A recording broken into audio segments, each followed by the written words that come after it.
Perkenalkan, nama saya Sahala Putri Hayatun, NIM C10231116, kelas 1C.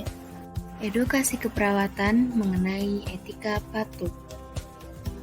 Berikut etika saat Anda batuk atau bersin. Yang pertama, tutup hidung dan mulut dengan menggunakan tisu atau sapu tangan atau lengan dalam baju.